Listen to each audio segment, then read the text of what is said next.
In part one, we covered the case of Jeff Prible, a labyrinth of allegations, unanswered questions, and prosecutorial tactics that challenge the foundations of justice. This week's episode delves into the allegations of prosecutorial misconduct against Kelly Sigler and the broader implications for the justice system, shedding light on the precarious balance between finding justice and avoiding wrongful convictions.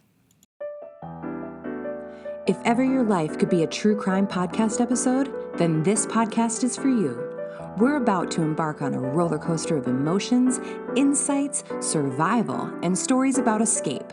So buckle up and let the journey begin.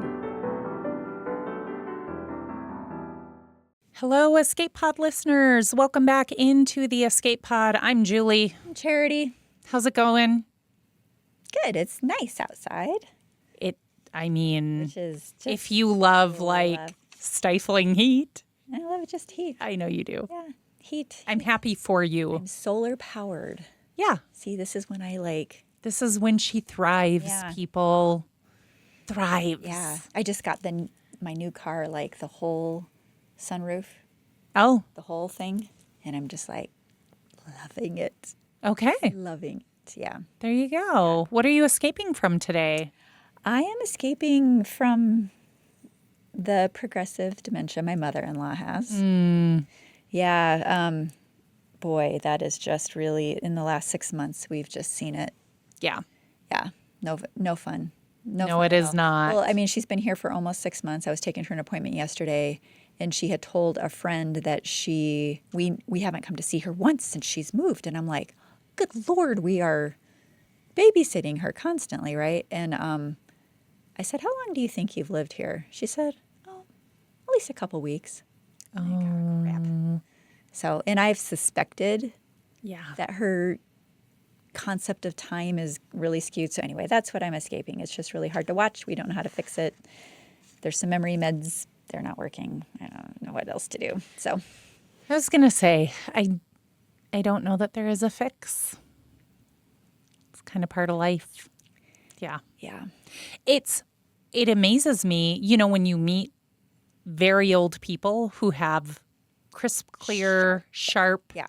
It's kind of amazing because they are, I would say, definitely the exception to the rule. Yeah. Like most of us, our brains have done a lot of work, and when they're done, they're kind of done. And it's not an inherent flaw of hers. It's just the way life goes. COVID really exacerbated that for that generation, though, because probably. they were, with their health risks or whatever, they were more isolated, probably less likely to.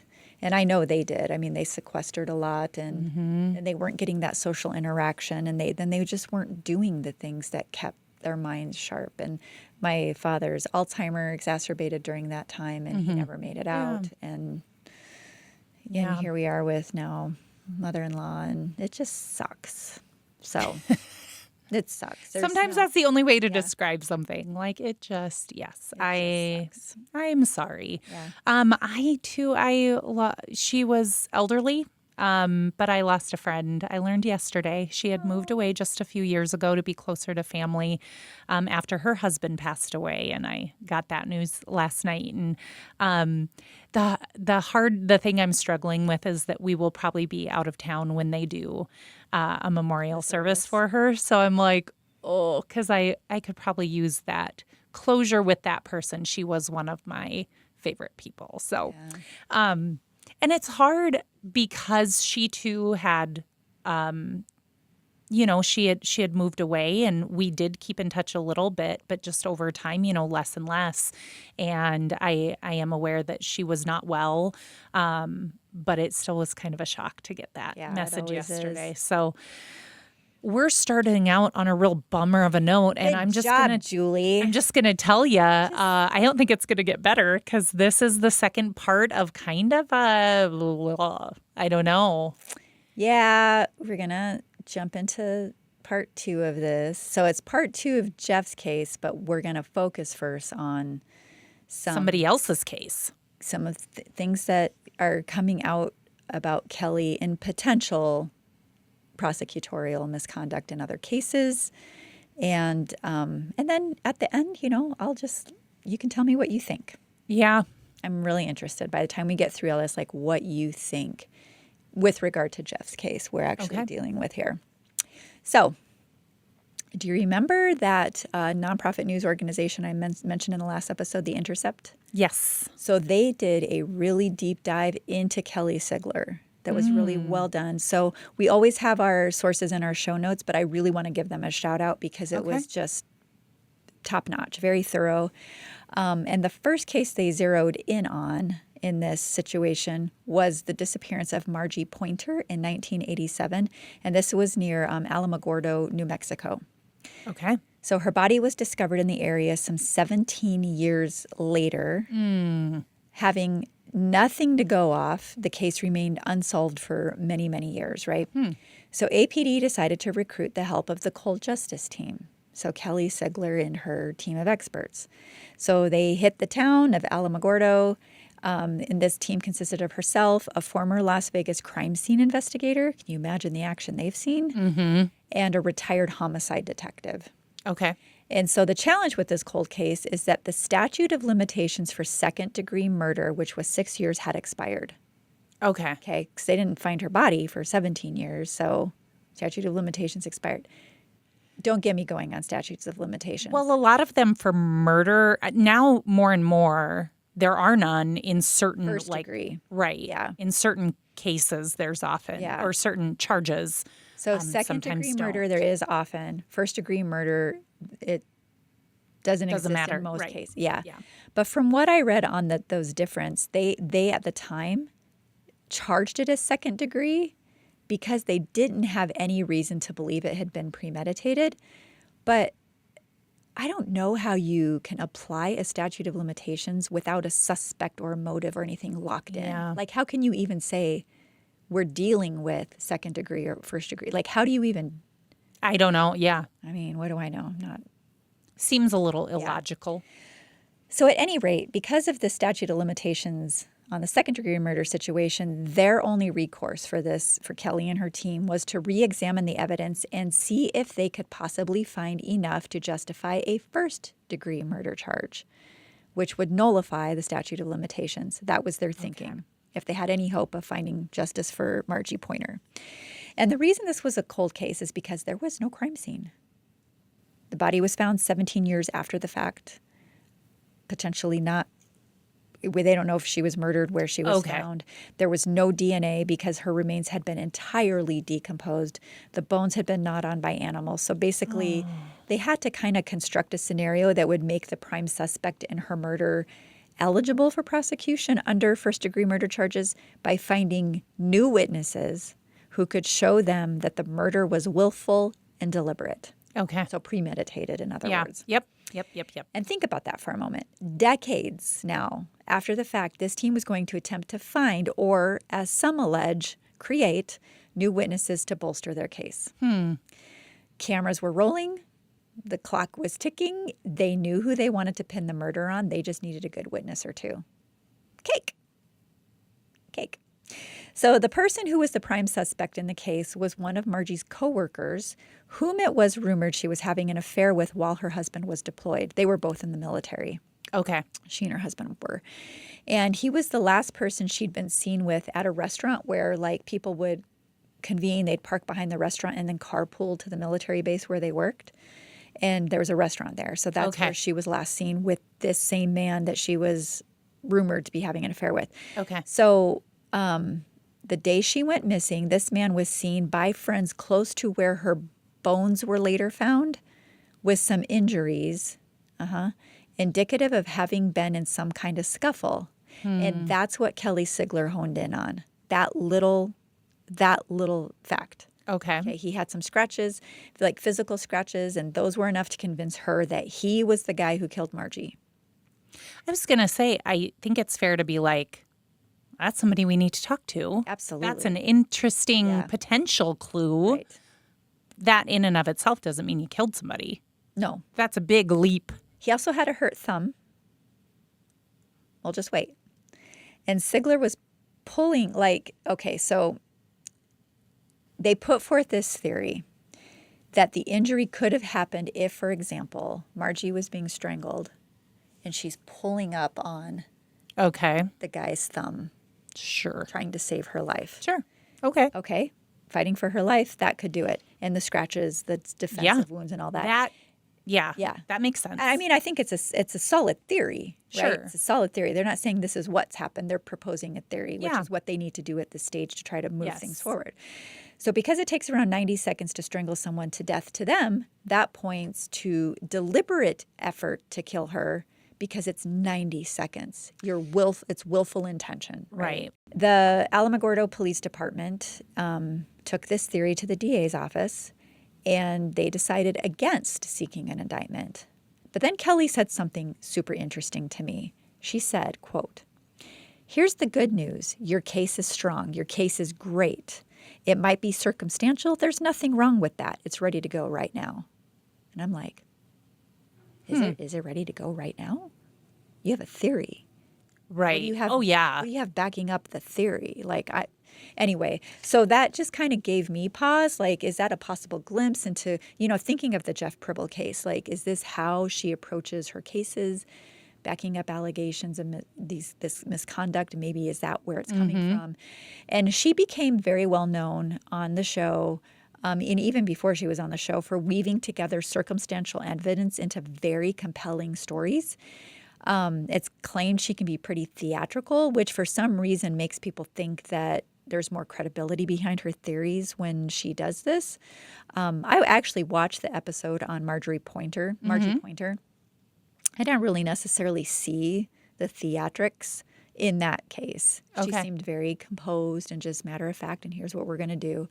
I But think, though, if you're a good speaker, and a lot of lawyers are, especially prosecutors and politicians, I mean, you can polished Titians control. eating out of the palm of your hand. Yes, like it is a powerful, powerful skill to be a good speaker. Orator, yeah. Orator, Yeah. yes. Well, I will get to theatrics later. So I didn't see it in this episode, but there's a reason she has this reputation. So, okay, so back to this one. Their team seems to have like a lot of real world experience, real crime experience, and I was satisfied with what they presented. So they did dig up a new witness that contradicted the prime suspect's story after all these years. Okay. Like testing memory, right? Because memories Yeah. are crap, and we know that. But it really seemed like they could crack the case open. But with the DA deciding against moving forward, that's where the case currently sits. I don't know what they're waiting for, but to me it was like, oh my God, they could actually crack. Like it was pretty exciting actually, especially for Margie's family. I mean, she left behind at least one little boy at the time, and nobody's had answers for all these years. So the next case we're going to talk about is the case of David Temple. I mentioned that one in episode 1. This was in 2007, and this was it was this case that convinced the federal judge to mandate them to retry Jeff Prible. Oh, okay. And here's what happened in that case.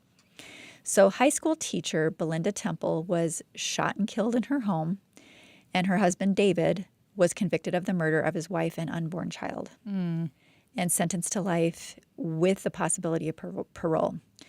Kelly Sigler was the prosecutor in the case. He was convicted for the first time in 2007, and just like in Jeff's case, he was granted a retrial in 2016 due to allegations of prosecutorial misconduct and the withholding of evidence. Ooh. Okay. Now, during this trial, his then mistress, now ex-wife, testified. They were having an affair when his wife was killed. Killed, coincidentally, 3 days after the mistress had tried calling off the affair. It does look fishy. Yes, it does. These two married 2 years after the murder. I mean, I get it. I get what a jury is seeing. I get it. Yeah. But just wait. So the prosecution paints the picture that David simply needed to get his wife out of the way so he could be with his mistress. And he had an alibi. He'd been running errands on the date of the murder, at the time of the murder, and they claim that he clearly figured out time to slip home, do the deed, and then go resume his errands. The defense argued, however, that the prosecution got it wrong because the rush hour traffic during the time of day the crime was committed, when he was running errands, there was no way it could have been him. Like there was no slipping in and out, zip zapping across town. It was just not going to happen. There's no zip zapping across this town, I'll tell you that much. Not anymore. No. And then there's Sidebar. I know, I've been feeling it too. Yeah. We're whining because our little city's becoming a not so little city. Yeah.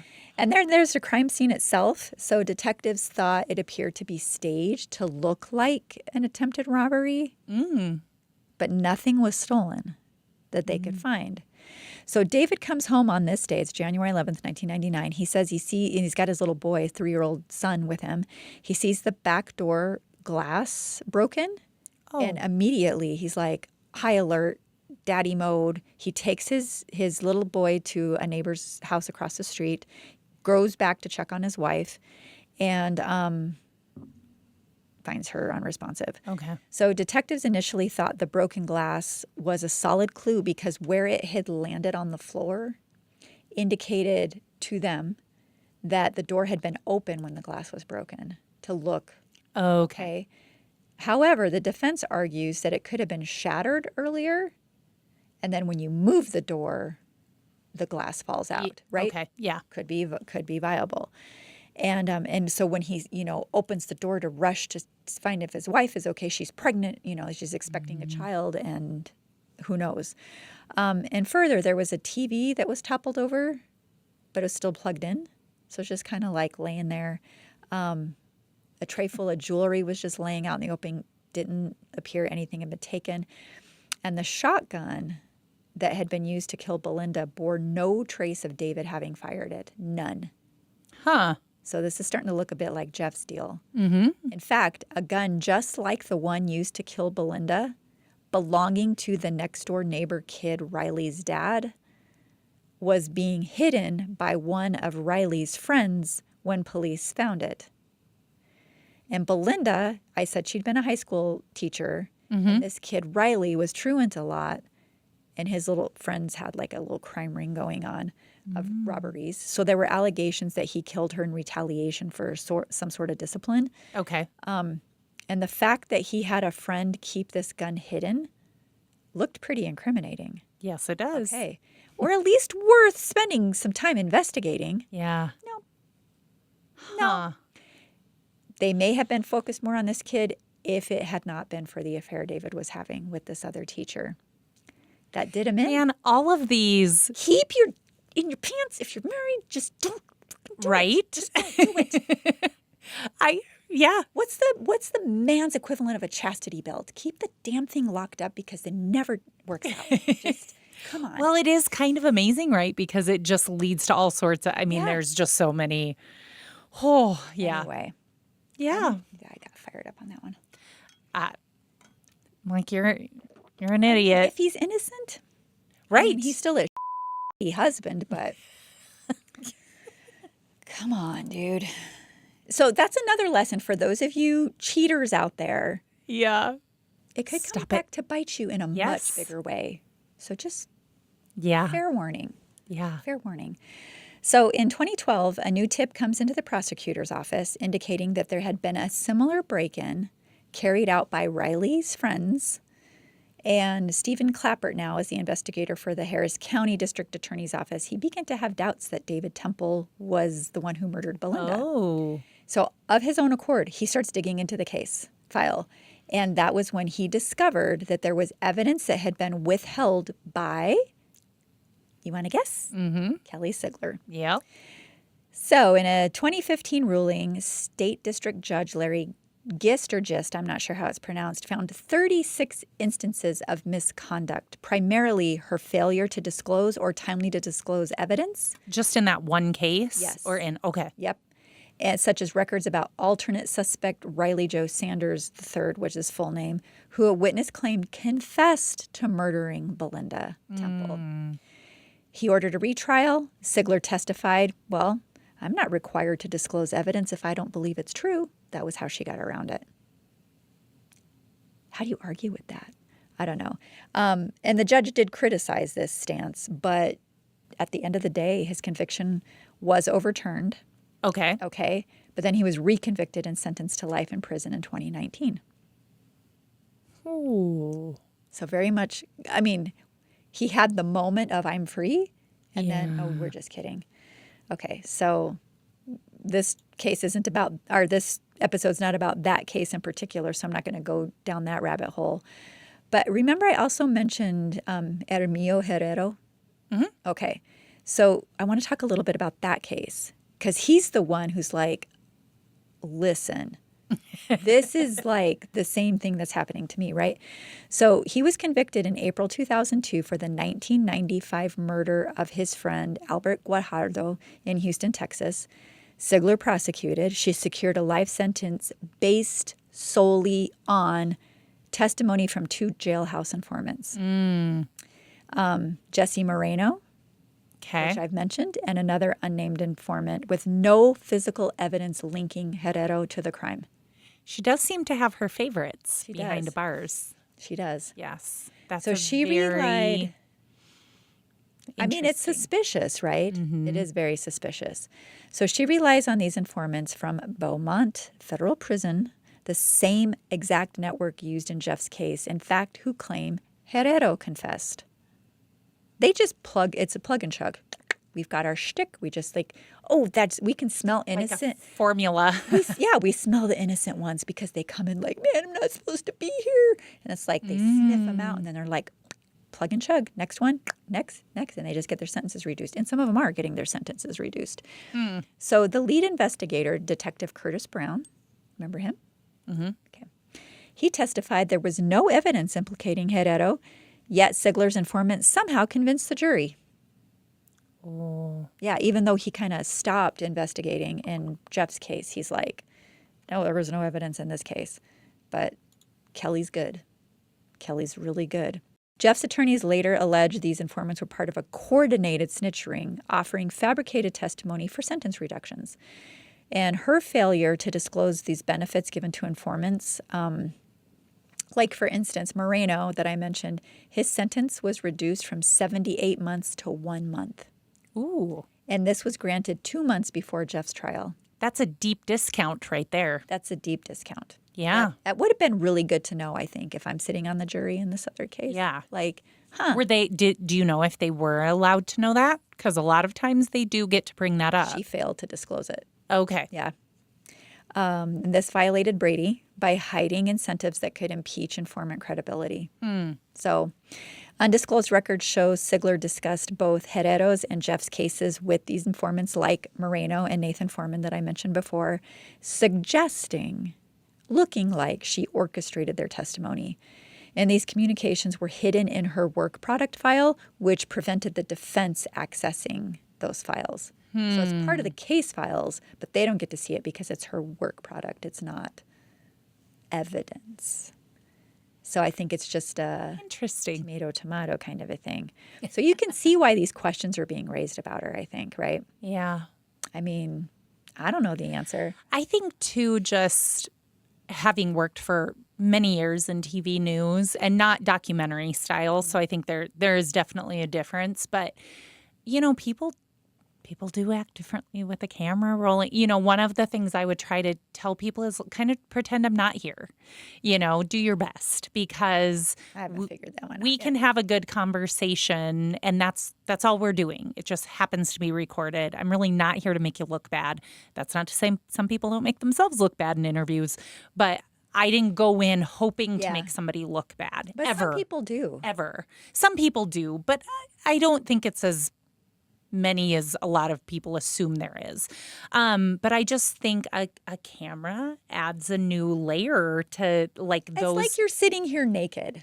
That's what well, it feels and like. you're and it adds pressure. So like for her, she has a show that's dependent on her Ratings. showing she can get the person and get the perp. And it's like that comes with risk of mistakes, in my humble opinion. This is a little sidebar, but I watched the documentary. Oh, I'm not going to remember the name of it, but it was about the climber who did, I think, El Capitan in Yosemite. free climbing. No.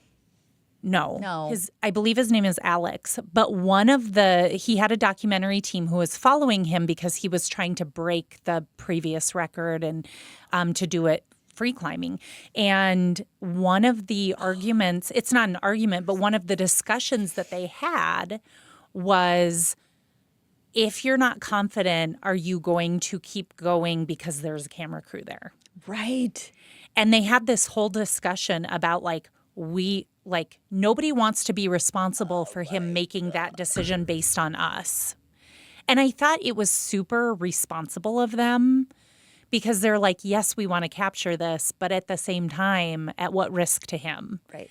And I just think it just adds a dimension that's why reality shows, I mean, they're not usually reality shows, really, they're just unscripted shows most of the time, because to truly get real is pretty hard with the camera following you all the time. Yes, reality TV, Right. No, Right. no.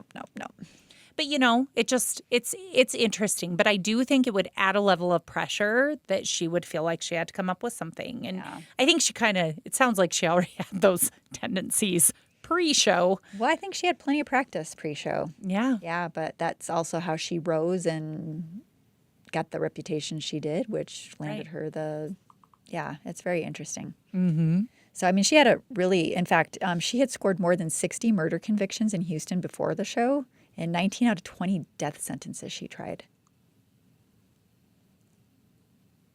But I don't think I could be a prosecutor because even as terrible as the crimes I've heard about, I still couldn't pull that trigger, for lack of a better phrase. No. Personally. That'd be hard. It'd be really hard. Mm-hmm. I have a friend who's a prosecutor, and it takes a toll. Mm-hmm. It really takes a toll. Well, and in South Dakota, I mean, there's a really high standard to even be able to seek it. So some states are not that strict, but we're pretty strict. I mean, it's not just any old murder that they'll even try, because the standard they have to meet is very high here. Yeah. Well, let's now that I've kind of given you a glimpse into Kelly's history, let's jump back into Jeff Prible's case and see how that juxtaposition happens here. Okay. So it was determined that Kelly had been visiting the Beaumont detention facility, working on a different case, talking to witnesses, and while there, she was approached by a very unreliable snitch by the name of Michael Beckham. And he was a convicted murderer, a federal witness, part of a ring of informants at Beaumont. And he and others like Nathan Foreman offered info to Sigler regarding Jeff. So he was the fresh meat, even before they met him. Interesting. All in an effort to get her to help them, reduce their sentences. It's all a game because, these guys are in prison for life. They have nothing to lose. Right. And remember we talked about how it's its own little world, right? Yeah. They talk. Oh, yeah. They know, hey, if you get in with her, Yep. Yeah. Yep. You have nothing to lose. There's not a lot of secrets, I don't think, in those spaces. I don't think so. I think you're right. So court documents detail how Sigler advised Beckham, disclosing the kinds of details helpful to building a case against Prible, and that she needed, the kinds of things she needed his help extracting from Jeff. Extracting or making up, potato, whatever. So she gets involved with the cold case when Johnny Bonds, the Harris County DA's office investigator, brings the case to her. They begin looking at the evidence or lack of evidence. All of the DNA beneath Nilda's fingers, I didn't talk about this earlier, were on her. It was all her own. None of his clothing had blood from the gunshots or residue from the soot. There were 2 male DNA profiles obtained from semen collected from her body. Ew.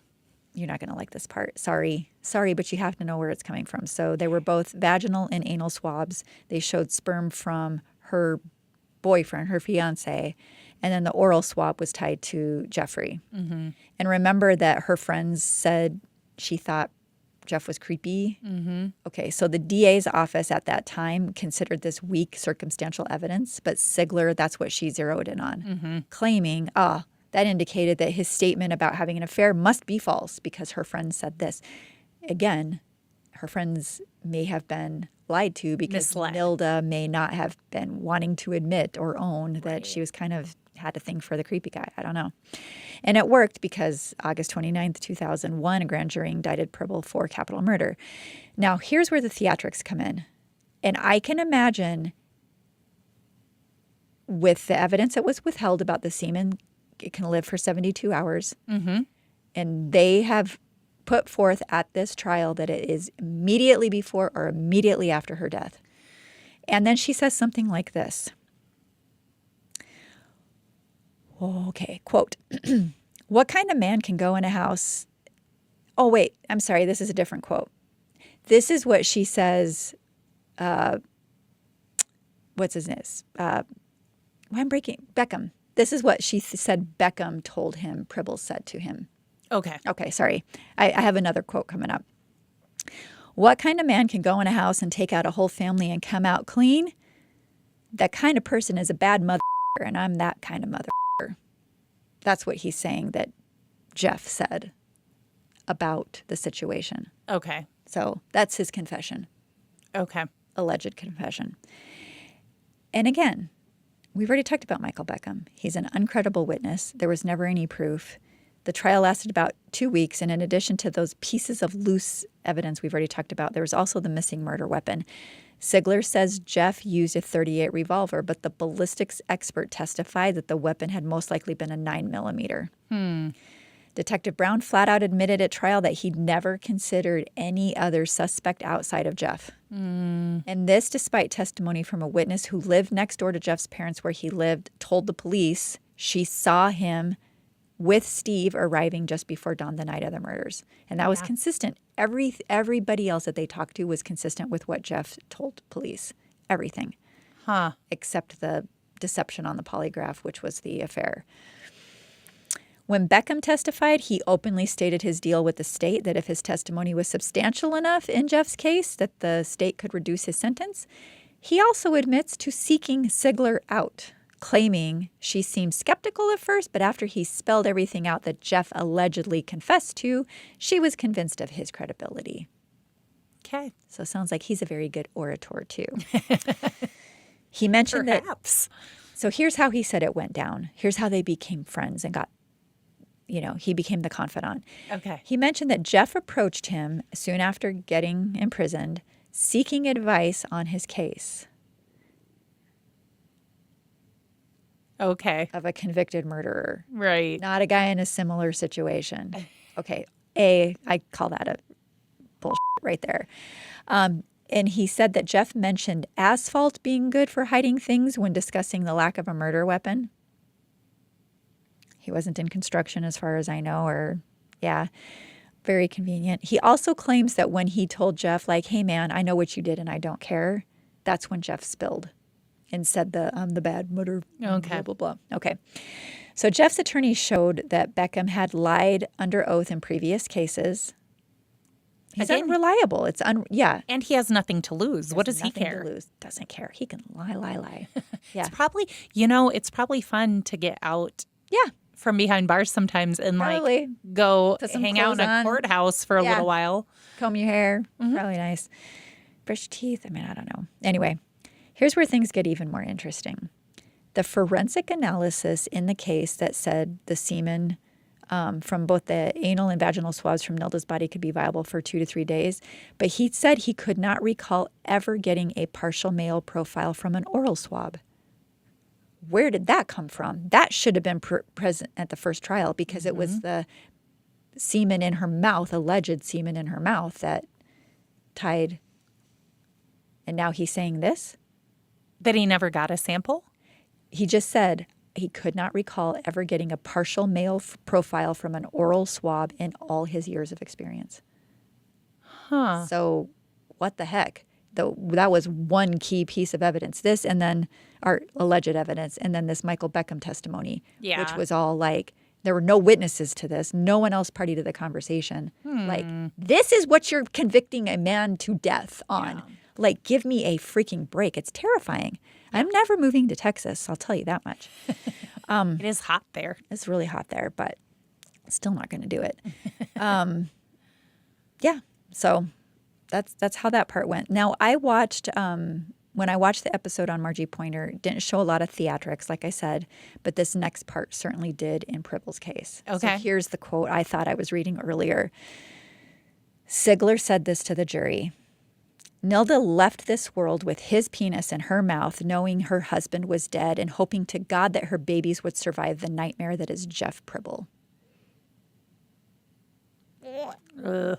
Isn't that gross? Mm-hmm. So if you, again, all the other stuff that we know that they didn't know being withheld, and you are left with that image in your mind, this horrific crime.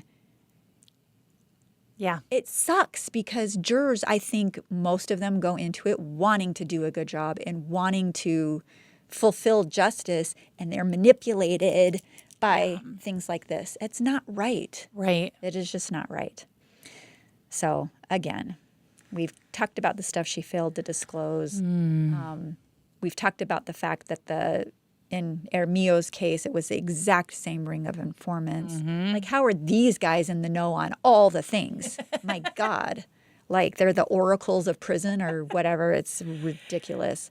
So, yeah, it was just this shtick of, again, fresh meat, da-da-da-da-da-da-da-da. And, you know, and then you've got innocent Hermio trying to say, hey, it's happening to Jeff too. And that's how the Walker guy came into the picture. And he had this evidence. And courts just said, nah, we're good. So anyway, that's kind of without, I could keep going. I could really keep going. But it really is just more of the same, you know. Walker basically said, this is true. What Jeff is saying is true. This was a ring of informants. He was never close to these people. They made all this stuff up. And they're like, well, that's just hearsay. Well, so is what Beckham is saying to you. Yeah. How is it true? And we are not going to pay attention to it in this case, but we're going to convict someone to death on it in this other situation from someone who's already proven unreliable. Like, I just can't wrap my brain around it. Hearsay is a pretty interesting, that in and of itself is an interesting thing in a court case because some of it is admissible and some isn't. And it's how it's who does it. And anyway, I couldn't tell you now what South Dakota's rules are about it, but I remember being in a court case once and literally during a break, I walked up to an attorney and said, I don't think it wasn't an attorney prosecuting or defending the case. It was somebody sitting in. And I said, okay, you have to explain this to me. In this case, it's hearsay. In this case, it's not. And he said, yeah, and now I don't remember the difference. I'd have to go back and look. Okay. But yeah, even that is fascinating. Rules in a courtroom are fascinating. You are kind of making me. I don't like all the gory details, but I do like the procedure and back and forth. It's if it works. Fascinating. I mean, it is interesting for sure. But when someone's life is hanging in the balance, 1,000%. It's just, you know. So now where it stands for Jeff, at least, there's still, even though, you know, all the courts have said you've exhausted everything you can possibly do, they're still hoping to win a retrial because of all the attention that's being brought to Kelly, all the light that's being cast there. And they're still really trying to free him. In a statement, his attorney, Gretchen Scardino, so he's got a new attorney now, and James Writing, I think, they said the case of Ronald Jeffrey Prible should terrify people because it shows just how much power and discretion a prosecutor has and how little evidence a jury needs to convict an innocent person of capital murder and sentence him to death. Ouch. So that's where those stand today. And we'll have a lot of sources if this infuriates you like it does me. There's some really good pieces that are presenting the case to try to free Jeff. And I didn't find a petition, or I would have had it in there too. But, you know, it just shows, was he a great guy? Perhaps Probably not. You know, dealing drugs, doing all this stuff, robbing banks, not a great guy. Right. But we don't know what he experienced in the Marines. I'm not justifying, but I mean, you just don't know. Nobody, no matter what their past, they don't deserve to be wrongfully sentenced to death. Correct. So I'm going to stick on that one. Okay. Yeah. Well, on that note, let's take a quick break. We'll be right back. Thank you. Hello, escape artists out there. Quick public service announcement. You hear us talk on the EscapePod about the One Heart campus. To learn more about this place for hope and healing where lives are changed for the better, listen to the prologue episode at escapepod.live or wherever you get your podcasts, or visit oneheartrc.org. Welcome back into the EscapePod, everybody. I'm Julie here with Charity, and just wrapped up the second part of a two-part series. Cold Justice or No Justice, you decide. We kind of liked that title. I like it. Came up with it On the fly. on the fly. It doesn't always happen that way. Those are the Sometimes best they're the ones. best. Can I tell you what I was really proud of last week? Yeah.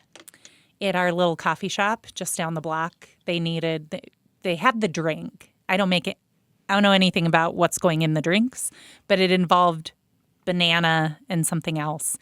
And they needed a name. And it's a cold brew drink. I said, Monkey See, Monkey Brew. You did that? Oh, I thought did that one. I was looking at I that know. when I got Yeah, it. I was there yesterday. I had it today. It's amazing. Is it? It is really good. I know, it's really good. Well, I should tell you, it's not that good. No, it's amazing because she can't have the caffeine. But I was in there yesterday and I was like, I don't want to brag. That's my that one. drink title. Yeah. That's funny. Tell me where you're escaping to, something you want to do or be or see. We have our 5-year college reunion 5-year college reunion? every 5 years. Oh, Yeah, everybody. I wanted to say, All I hate alumni to tell you, but every you've 5 been years. out of college Shut more than 5 years. Yes, I have very, very much out of 5 years. But yeah, so I'm As going to have have I. a lot of friends and I sorority love sisters it. and all of that back. And yeah, Very I'm excited. good. Very good. I just had it. I think maybe a movie with good popcorn. Our little local downtown theater. Best popcorn. Yeah. Yeah. Yeah. Hey, Kurt, you want to sponsor us? Calling Kurt Small? Yeah.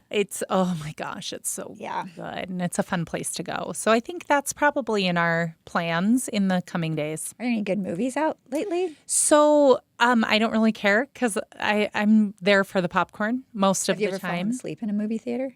I'm sure one time. Yes. With my kids because it was like a kids movie and I don't remember why. Snuggle in but the chair and just... Yeah.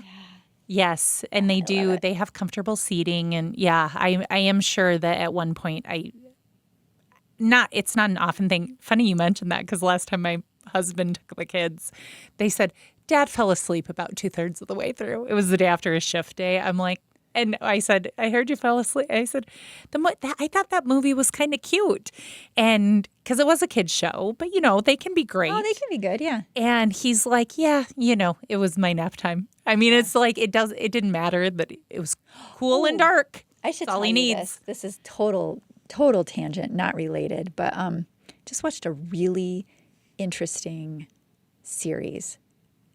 I can't remember if it was Hulu or Prime, called The Patient. It was with Steve Carell and the actor who plays Bill Weasley in the Harry Potter franchise, one of the Weasley twins.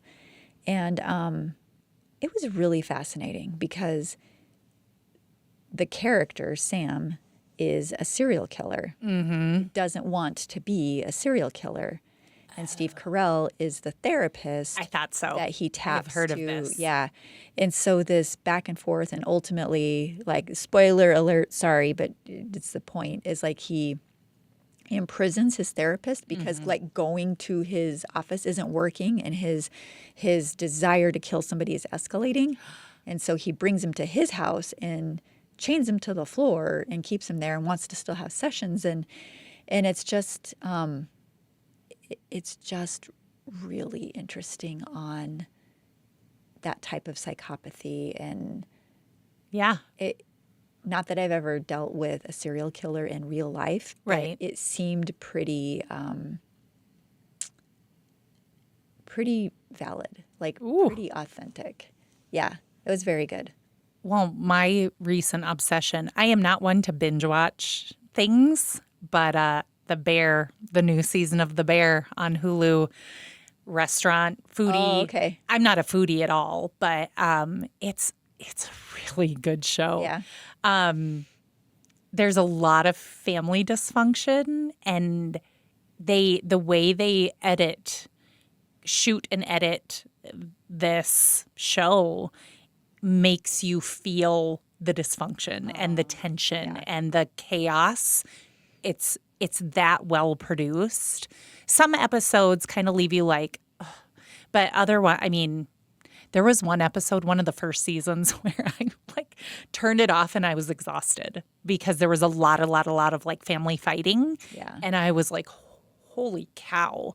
But they did such a good job of bringing you into that scene that, and it really is like I don't one know if I could handle it. I was going to say, Yeah. I actually wouldn't recommend it for you because I remember giving you a book and afterwards you said, this brought up some things and I felt really bad. I was going through it. Yeah. Yeah. I was like, I'm really sorry. I didn't even think about it. I thought it was a really interesting book. It was an interesting book. Yes. It's just very. But, sorry about that. Yeah. So I would say the same thing about The Bear, but it is a very good show. So, and I got, it is one of those where they release the whole season on a day. I didn't watch it in a day, but I think about 3 settings. There were like 10 episodes and I got them done in like 3 days. I was like, I can't have that. I need it one at a time because clearly too much. I have a little bit of an addictive personality if I'm really into something. So yeah.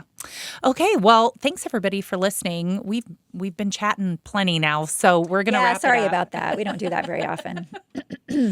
Please download. Please watch. We are doing this not just because, but because we are trying to, get a little stream of revenue going for the nonprofit where we work. Huh? Not a hobby. Not a hobby. Very intentional. Yeah. But here's where you can come in. You can become a patron at EscapePod.live. Support the show that way. You unlock some fun bonus content. Get to hear more of our lovely voices every week. A lot of behind-the-scenes laughs, things like that. So, and your contribution of whatever it is, $5, $10 a month, is helping fund real-life breakouts here at One Heart. Yeah. Visit our website, EscapePod.live. See us on our socials, all the things. Can you remember all the email addresses for different things? Yeah, you can drop us a note at justbecause@escapepod.live. Tell us what you think about the new studio, or you have a topic idea, or you want to just give us some feedback on an episode. We can handle it. I've been in politics. She's been on TV. We've heard some stuff. So I mean, you can say we like the happy stuff, but if it's something that needs to be addressed, let us know. You can say it nicely, though. You don't have to be mean. I get them and screen them first. Constructive criticism is fine. Julie, so that I can spare her. Or you might have a wild escape story of your own. We would love one day to actually feature some listener stories on the show one day. But you can send those to escapeartist@escapepod.live. We are closing the hatch on this episode of the Escape Pod. Remember, trauma may be inevitable. How you grapple with it is optional. So stay resilient. And keep laughing. And keep downloading. And we'll see you next time. All right. Like, we flipped the script on that one, lady. We sure did.